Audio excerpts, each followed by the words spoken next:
Fried rice ఒకసారి నేను బయట టేస్ట్ చేశాను, చాలా బాగుంటుంది టేస్ట్ అయితే. అప్పటి నుంచి అనుకుంటున్నాను ఇంట్లో ట్రై చేయాలని. ఫైనల్గా ఈరోజు అయితే ట్రై చేశాను. నేనైతే ఫస్ట్ టైం తిన్నప్పుడు ఇది కాజు ఫ్రైడ్ రైస్ అనుకున్నాను, బట్ కాదంట.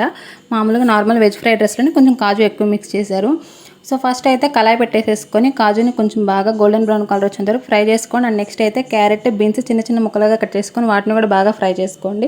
ఇవి మాత్రం కొంచెం చిన్న ముక్కలు అయితేనే బాగుంటాయి. సో నెక్స్ట్ అయితే దాంట్లోకి వేడి అన్నం కొంచెం పొడిగా చేసేసుకొని ఒకసారి వేసేసుకోండి. మనం క్వాంటిటీ ముందుగానే తీసి పెట్టుకుంటే బెటరు. సో నేను ముగ్గురికని చేస్తున్నాను, సో అందుకే ఆ క్వాంటిటీ సరిపోతుంది.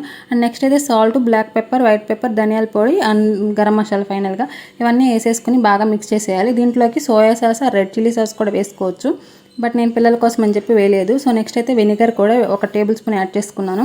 అది కూడా ఒకసారి మిక్స్ చేసేసుకున్నాక కొత్తిమీర వేసేసుకొని ఇంకోసారి మిక్స్ చేసేసుకోవాలి. ఫైనల్గా అయితే స్టవ్ ఆఫ్ చేసుకోవడం. ఇదంతా కూడా లో ఫ్లేమ్లో చేసుకుంటే ఇంకా బాగుంటుంది, ఎందుకంటే రైస్ ఎక్కువ మాడకుండా ఉంటుంది. సో నెక్స్ట్ అయితే తినేసేయడమే. సబ్స్క్రైబ్ చేసుకొని లైక్ చేయండి. By by.